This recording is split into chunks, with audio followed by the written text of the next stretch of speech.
Bonjour, la capsule aujourd'hui, les tests fonctionnels dans la pratique agile.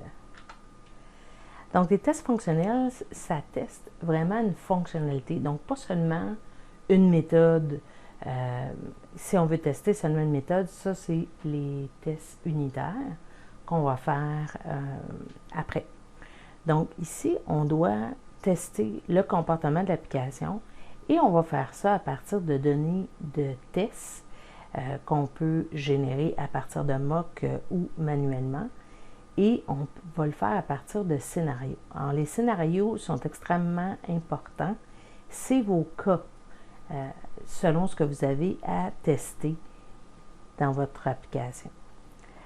Ça peut être automatisé complètement ou partiellement.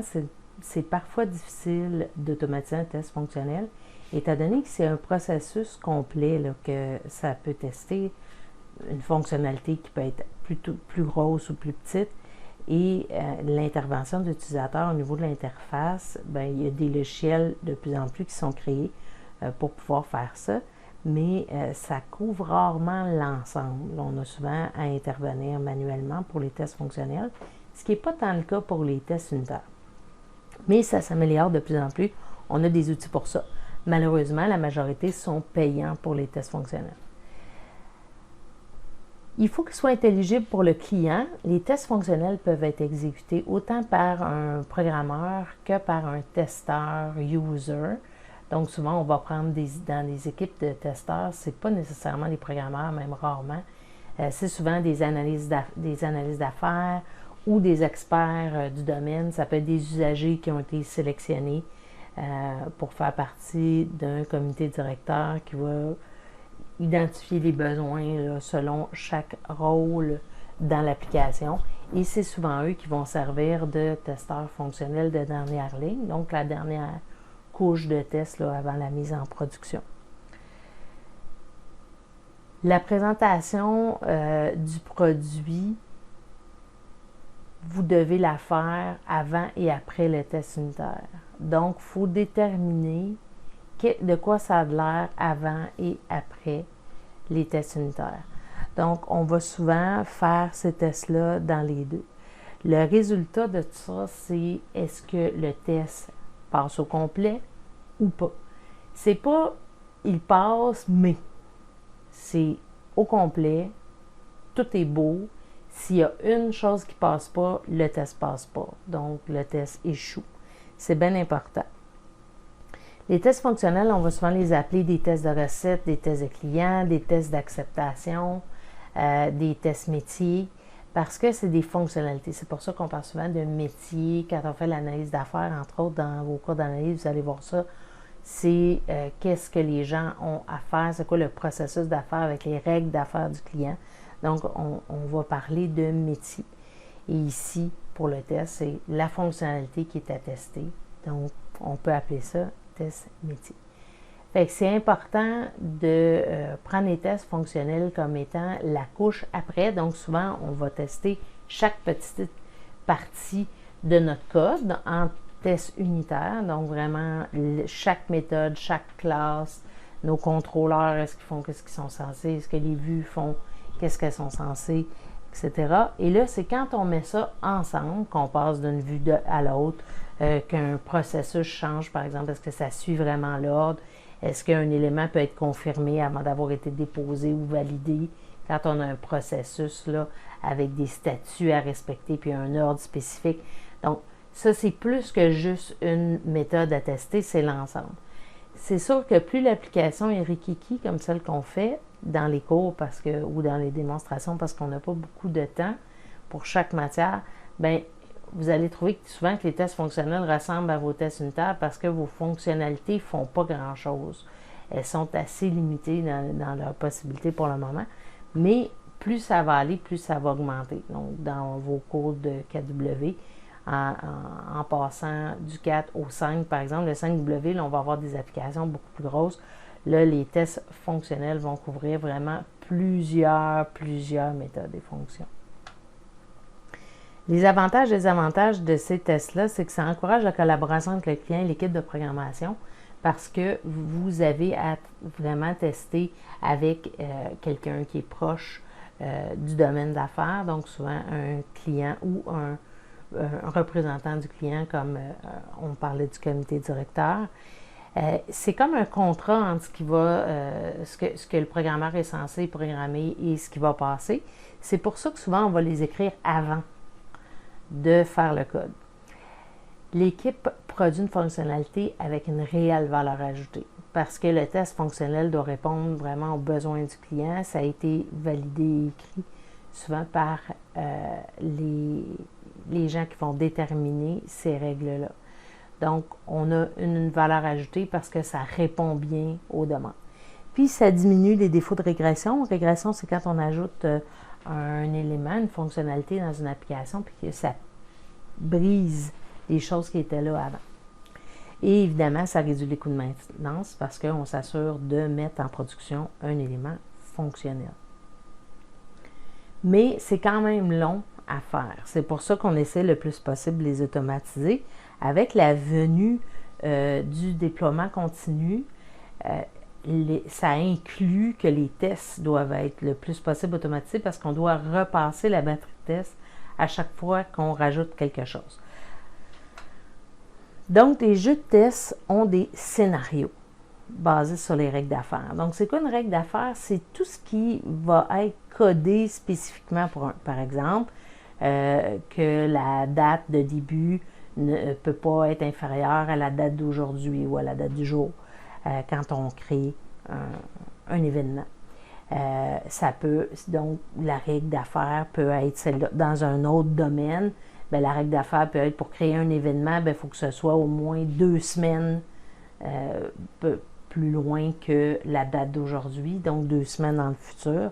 Alors là, l'autre compagnie a pour son application, dans ses règles d'affaires à elle, une règle différente. Et ça peut être une combinaison. Par exemple, que le client qui veut déposer de l'argent dans un compte doit être non seulement membre, mais membre VIP s'il veut pouvoir déposer dans un compte de tel type. Donc, on peut avoir une combinaison d'éléments et le dépôt doit être au minimum de temps. Donc, on aurait une combinaison de règles comme ça. Alors, il faut faire autant de scénarios que de combinaisons de cas. Fait que plus les règles sont complexes, plus c'est lourd.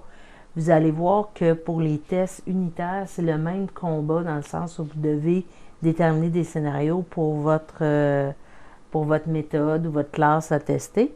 Par contre, dans le cas des tests fonctionnels, c'est souvent beaucoup plus large.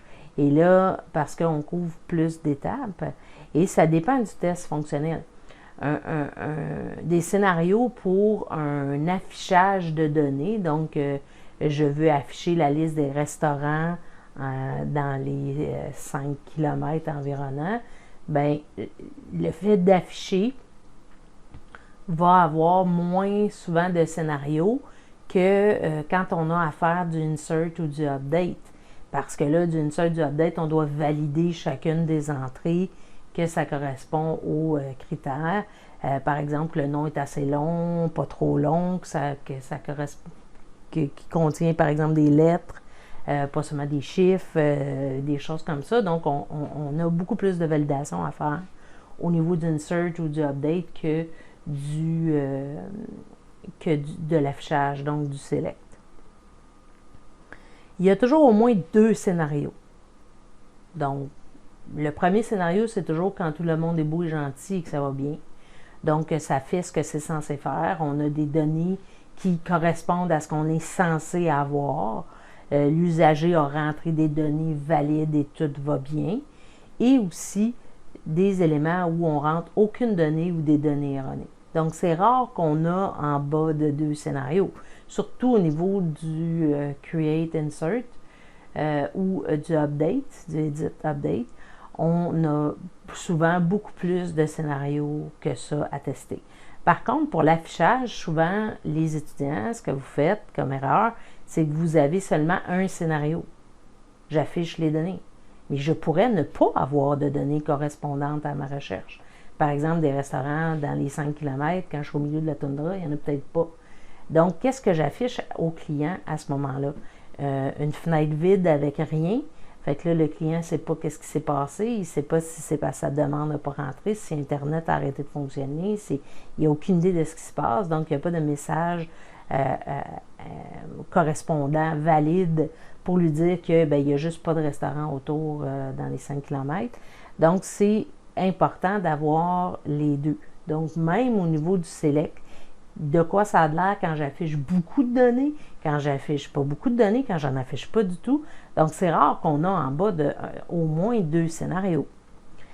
Ça, c'est une autre chose aussi, c'est le volume. Donc, souvent, au niveau des selects, quand on a affiché des listes, vous avez 2-3 lignes de test au lieu d'en avoir plusieurs, ce qui fait que vous ne prenez pas en compte les difficultés. Si j'affiche une grande liste, comment je retrouve mes éléments dedans? Est-ce qu'ils sont triés dans un certain ordre à l'affichage? Puis ça, c'est souvent oublié. Est-ce que je peux trier à l'affichage? Est-ce que je peux faire une recherche, une sous-recherche, filtrer les résultats pour trouver quelque chose de plus spécifique quand les données, il y en a beaucoup à afficher dans les listes. Donc, ça vaut beaucoup pour les pages d'index, les pages de liste, cet élément-là. Donc, les scénarios, il y en a. Quand vous dites, là, j'en trouve juste un, c'est parce que vous n'avez pas pensé à quand ça ne fonctionne pas. On ne réutilise pas le même jeu de données. Ça aussi, c'est difficile. Vous avez tendance à ne pas prendre ça en considération. C'est une erreur majeure, autant dans les tests fonctionnels que dans les tests unitaires. Vous ne réutilisez jamais le même jeu de données. Pourquoi? Parce qu'il va peut-être être modifié. Si vous faites un update puis vous partez d'un jeu de données, donc monsieur untel dépose tant d'argent dans son compte, il y avait un solde de temps, il devrait avoir tant en finissant, une fois que le scénario a été passé, que le test a été exécuté, le solde de monsieur untel n'est plus le même. Donc, le deuxième test que vous voulez passer, son jeu de données n'est plus le même, là. Fait qu'un jeu de test ne doit pas dépendre de l'exécution d'un autre jeu de test. Les jeux de test doivent être absolument indépendants. Parce que sinon, ça ne fonctionne pas. Fait qu'on ne sait pas si votre test fonctionne, vous ne savez pas si c'est parce que l'autre test n'a pas fonctionné ou parce que l'autre test n'a pas été exécuté ou il a été exécuté. Donc, ça ouvre la porte à plein d'autres erreurs. Jamais, jamais, jamais. Normalement, la règle du pouce, c'est 7 scénarios plus ou moins 2. Donc, autrement dit, quand vous avez 9 scénarios ou plus, commencez à vous poser des questions. Vous êtes peut-être mieux de scinder votre jeu de test fonctionnel en plus petit. Soit il y a trop d'étapes, donc vous pourriez probablement répartir en sections ce jeu de test-là, comme par exemple procéder à l'achat d'éléments sur un site web. Je ne suis pas obligée de faire dans le même jeu de test toutes les étapes de pouvoir sélectionner un objet, le regarder avec toutes les possibilités d'aujourd'hui, changer de couleur ou par exemple faire un zoom sur le dessin dans le même scénario de test que de passer à la caisse. Surtout que ça teste vraiment des éléments, des processus différents. Donc, on pourrait avoir vraiment le magasinage, la création de notre carte, de notre panier d'épicerie et le passage à la caisse avec les différentes options, là, par exemple Mastercard ou Visa ou bien PayPal ou autre. Donc, ça pourrait être des éléments comme ça. Donc, un jeu de test, c'est un ensemble de scénarios qui couvre tous les cas possibles. C'est ça un jeu de test. Donc, pour un jeu de test, je vais avoir un cas et des scénarios. Mon jeu de test va couvrir, par exemple, je dépose de l'argent dans mon compte, je fais l'achat de matériel sur un site, c'est mon jeu de test. Et là, je vais avoir des scénarios. Je choisis des produits qui sont backorder. Je mets une quantité inférieure à 0 dans mon... ou inférieure à 1, donc dans mon card, qu'est-ce qui arrive. C'est ces cas-là que vous devez déterminer comme étant des scénarios. Puis c'est pour ça, si vous regardez les cas possibles, ne serait-ce que pour magasiner et mettre ça dans un card, c'est énorme les possibilités. Je vous parle de cet exemple-là parce que vous avez fait cet exemple-là dans 2W5. Donc, vous avez vu que créer un cart, et là, on ne parle même pas de connexion à une vraie base de données, ce que vous avez fait là, mais maintenant, ce que ça donnerait, bien, c'est vraiment beaucoup de cas à couvrir. Alors, préférablement, le séparer pour chaque processus de votre magasinage. Dans un scénario, il y a l'identification, donc le nom du jeu de test, le scénario qui est à tester, le scénario, donc vraiment spécifique. Et là, vous devez être clair dans votre ligne de données. Donc, ce que je teste comme fonctionnalité, par exemple, c'est de déposer de l'argent dans mon compte de banque. C'est ma fonctionnalité. Mon scénario, c'est je dépose l'argent et mon solde est en négatif. Je dépose l'argent, mon solde est en positif. Des choses comme ça. Je pourrais avoir la même chose. Je retire de l'argent de mon compte de banque. Donc, la fonctionnalité, c'est de retirer de l'argent. Mon jeu de test, c'est ça. Mes scénarios, ben, je retire plus que qu'est-ce que j'ai. Je retire la totalité de ce qu'il y a dans mon compte. Je retire moins que ce qu'il y a dans mon compte. Je mets un chiffre de retrait qui n'a aucun sens. Par exemple, ça pourrait être autre chose que des chiffres ou des choses comme ça. C'est sûr que plus vous couvrez votre view avec des validations à l'entrée, moins vous allez avoir d'erreurs de ce genre-là. Mais ça se peut que vous en ayez. Puis quand vous me dites, ouais, mais ma vue le fait automatiquement, j'ai une liste de choix, on ne peut pas choisir d'autres choses, ou le type de ma vue, c'est un champ numérique, donc il n'y a pas d'autre choix que de mettre un chiffre, je ne peux pas mettre des lettres. C'est vrai, mais il a fallu que vous le codiez, ça.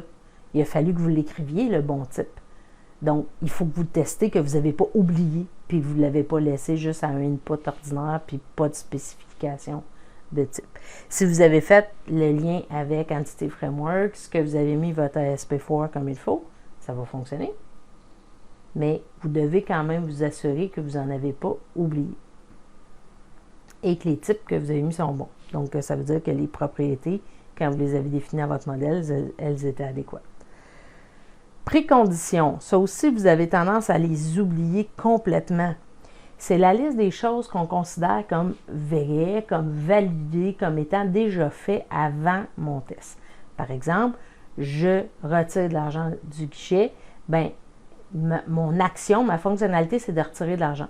Donc, ça veut dire que j'ai déjà été validé comme étant le propriétaire de la carte que j'ai insérée. Mon n'a pas été validé. Ça, c'est fait. Ça a été validé avec un autre jeu de test qui était d'authentifier l'utilisateur de la carte de guichet. Donc, ça, c'est une précondition. Utilisateur validé, c'est déjà fait dans un autre test, on considère qu'il est déjà valide. Donc, je ne vais pas le retester, ça ne va pas faire partie de mes étapes. Au départ, la personne va être authentifiée. Ça, c'est très, très important de bien déterminer les préconditions parce que ça change tout. Dans les préconditions, il y a des affaires aussi comme le solde de mon compte est de 100 $. Parce que si mon scénario, c'est je retire 40 et que j'ai 100, ça va bien. Si dans mes préconditions, le solde est de 100 et que je retire 200, on est dans un autre cas. Donc, dans les préconditions, avant même de commencer, mon client est authentifié, son solde au compte est de temps et je peux faire mon scénario correctement. Dans les étapes du scénario, vous allez devoir mettre des données de test. Et ça aussi, vous oblitérez ce bout-là tout le temps. Des données de test, ça veut dire des noms, des chiffres. Pas « je retire plus que qu'est-ce qu'il y a dans mon compte ». Non, ça, c'est le nom du scénario. J'ai combien dans mon compte? 100 $. Je retire combien? 200. Ça prend un chiffre. Vous devez choisir des données de test. C'est ça, des données de mock, éventuellement dans vos tests unitaires, ça va être la même chose. Vous allez devoir choisir des données. Ça prend des valeurs. Et ça prend des valeurs qui correspondent à votre scénario. Et ça, c'est tout le temps oublié. Il y en a au moins une grande partie. À chaque fois que vous faites des tests, que ce soit des tests unitaires, des tests fonctionnels, vous êtes flou.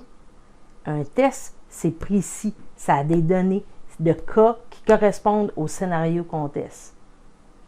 On retire moins que le solde, ça nous prend un montant pour le solde, ça nous prend un montant pour le retrait. On retire plus que le solde, ça prend un montant pour le solde, ça prend un montant pour le retrait, qui doit être supérieur au solde. On veut un chiffre. Et le résultat de test. Le test échoue ou le test passe. Le test passe si toutes les étapes passent. Toutes. Pas presque, pas oui mais, toutes. Sinon, il échoue. Vous avez une correction à faire. Et ça aussi, c'est important. Et comment on indique qu'un test échoue? Si on l'automatise dans un environnement, comme on va faire avec Azure DevOps, qu'on le met électronique, à ce moment-là, le logiciel dans lequel vous êtes vous propose une façon de l'écrire quand c'est réussi ou pas, la plupart du temps. Mais sinon, vous devez vous entendre sur un standard. Qu'est-ce que j'écris quand c'est réussi? J'écris OK, réussi. Qu'est-ce que j'écris quand ça passe? Qu'est-ce que j'écris quand ça passe pas? Donc, ça, c'est important. Les étapes du scénario, ça peut varier. Ça dépend de la façon dont vous faites votre scénario. Ça dépend du cas. Il n'y a pas de règles spécifiques à part d'être le plus concis, clair possible. Donc, on ne rajoute pas des étapes quand ce n'est pas nécessaire. Vous avez souvent deux formats. Il y a le format processus, je fais vraiment une étape après l'autre du scénario. Je rentre telle valeur, je rentre telle valeur, je rentre telle valeur. Tel champ, je passe à l'étape suivante de mon processus. Donc, vraiment très, très par étape. Je vais avoir le format condensé quand j'ai, par exemple, plusieurs possibilités pour tester un seul champ, par exemple, une seule entrée. Donc, j'ai un formulaire à remplir de login, par exemple, pas de login, mais de register. Donc, je m'enregistre. Je vais mettre un mot de passe, mais j'ai 32 possibilités pour les mots de passe. Là, je dois tester s'il y a rentré juste des nombres, juste des chiffres, juste ci, juste ça. Donc, qui valide bien que ça correspond à toutes les règles. Fait que j'ai plein de règles pour un truc.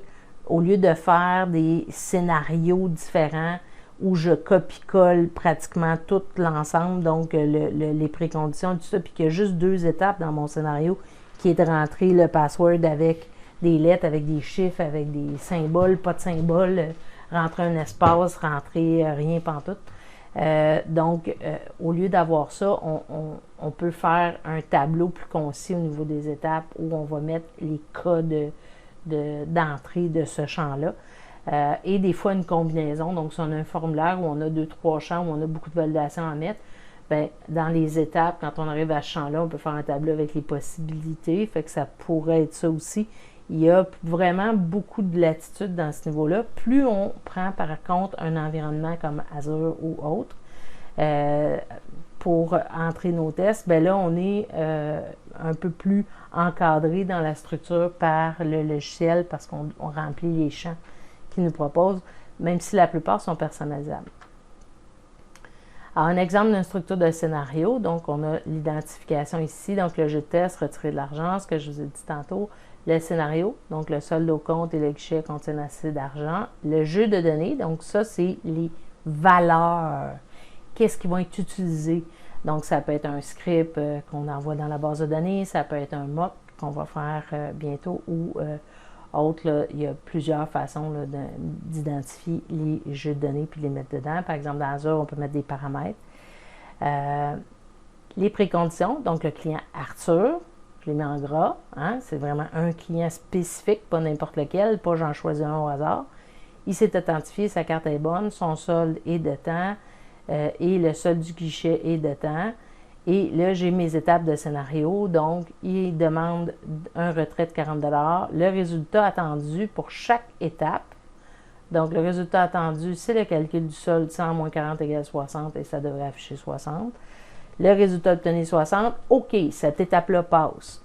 Si le résultat obtenu est 40, il y a une erreur, donc cette étape-là ne passe pas. Par conséquent, si cette étape-là ne passe pas, le test ne passe pas. Donc, dès qu'il y a une étape qui ne passe pas, ça ne passe pas. L'autre étape, le guichet remet la somme. Donc, résultat attendu 40, le résultat obtenu 40. S'il nous donne 60, on fait « Wouhou! wouhou, on est content, mais le test échoue quand même. Ou s'il remet juste 20. Donc, on a encore là un problème.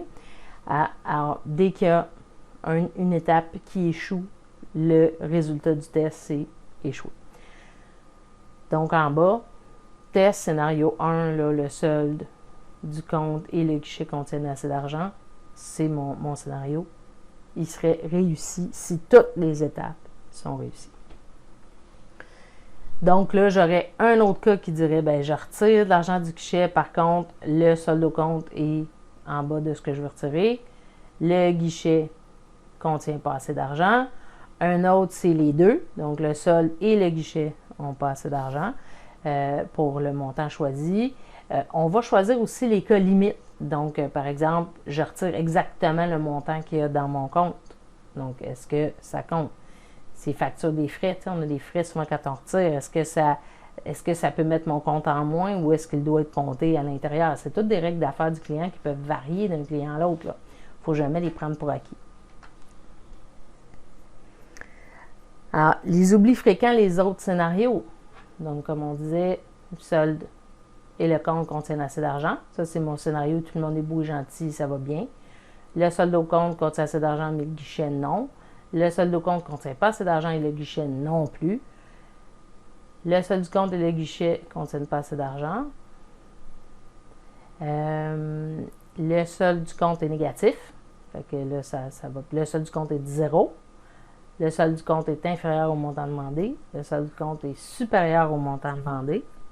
Le solde du compte est égal au montant demandé. Et le montant demandé est nul. Donc, tous ces scénarios-là, plus ou moins combinés. Alors, je dois travailler ça avec mes préconditions. Ça change la donne et ça prend des chiffres, ça prend des données de test. Les données de test, c'est des valeurs qu'on a choisies. Donc, ça, c'est important. Et vous avez deux petites vidéos à écouter. Un aujourd'hui, un autre avec les tests automatiques. On va faire de Azure. Donc, il est dans le test automatisé et le lien est dans le cours sur les tests unitaires. Et les tests fonctionnels avec Docker, donc qui est un autre logiciel pour les tests fonctionnels. Comme je vous disais, souvent, malheureusement, payant au moins en partie, selon le volume, selon ce que vous faites, mais rarement gratuit. Très utilisé. Docker, c'est probablement le plus populaire pour tester le MVC3. Un exemple manuel de test fonctionnel pourrait avoir cette allure-là. Donc, on a évidemment l'auteur, la date de création.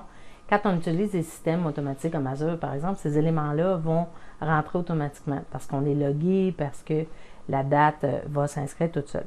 Alors, c'est important la date de création parce que le jeu de test, si on l'a modifié, si on veut savoir quand est-ce qu'il a été exécuté et quand est-ce qu'il a été écrit. Alors, le récit utilisateur ou la carte Kanban, donc la fonctionnalité, la définition des user stories, vous allez voir ça vraiment un petit peu plus loin dans votre cursus, comment on écrit vraiment les user stories et les règles à tester. Donc, quand on utilise des user stories, ça s'appelle des conditions de satisfaction ou des critères d'acceptation. Ce sont les règles d'affaires du client réécrites pour être plus digestes pour les programmer. Donc, ce serait votre cas ici, là, votre fonctionnalité à tester. Votre jeu votre test d'acceptation, donc le scénario de votre test. Alors, je retire l'argent au guichet et j'ai suffisamment d'argent et le guichet aussi. Donc, précondition, comme on a dit, c'est ici qu'on mettrait les montants. Le jeu de données, donc est-ce que c'est un script, est-ce que ce sont des données de mock, donc les données qu'on va utiliser. Parce que des fois, ce sont des scripts, si c'est manuel, ça va être des scripts à exécuter au lieu d'être des mocks automatisés. Les étapes, donc, qu'est-ce qu'on est censé faire, qu'est-ce qu'on est censé avoir et qu'est-ce qu'on a obtenu. Un message d'erreur, par exemple. Donc, un message 142, je pourrais avoir une photo d'écran du message ou le numéro sorti. ou encore, comme on dit, le guichet retourne 20 $, le résultat attendu c'était 40 $, donc ça ne fonctionne pas. Et ensuite, qui a testé et le résultat, la date d'exécution du test. Fait que ça, c'est la version longue, donc les étapes, chaque étape rentrée ici du scénario, évidemment, il y en a probablement plus que 3. Vous avez aussi la vue condensée, comme on parlait.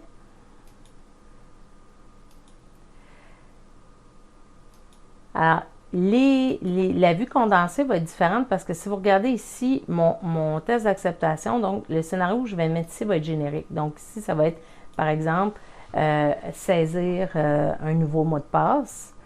Bien, dans mon scénario, alors là, je vais mettre un mot de passe valide, un mot de passe invalide, un mot de passe vide, un mot de passe contenant une commande SQL. Des choses comme ça. Donc, et mes préconditions vont être ici parce que ça peut changer d'un à l'autre. Par exemple, si je mets un nouveau mot de passe, ben peut-être que dans mes préconditions, ça va être, je mets mon nouveau mot de passe qui est password 1, 2, 3 étoiles.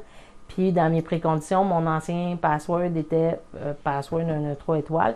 Et dans les règles d'affaires, j'ai de ne pas pouvoir utiliser les 3 derniers que j'ai mis. Donc, dans mes préconditions, ça me prendrait mes 3 derniers qui ont été rentrés. Et là, donc, dans mon scénario, je choisis un des 3 derniers. Alors, le résultat attendu, ce serait qu'ils me disent que mon mot de passe ne peut pas être choisi. Alors, c'est ce que je retrouverai ici. Alors, au lieu d'avoir une page complète, comme on avait tout à l'heure, pour chacun, puis là, on aurait juste une étape dans le processus qui dirait je rentre mon mot de passe un tel. Donc, mot de passe 1, 2, 3 étoiles, mettons, bien, c'est fou de recréer toute la structure comme ça pour une ligne d'étape. Donc, on utilise la méthode condensée où on dit, ben, je vais mettre un scénario plus générique ici et mes scénarios spécifiques de cas vont être ici avec leurs préconditions de chacun. Je peux avoir des préconditions globales pour tous ici et des préconditions différentes de chacun et résultat attendu ici.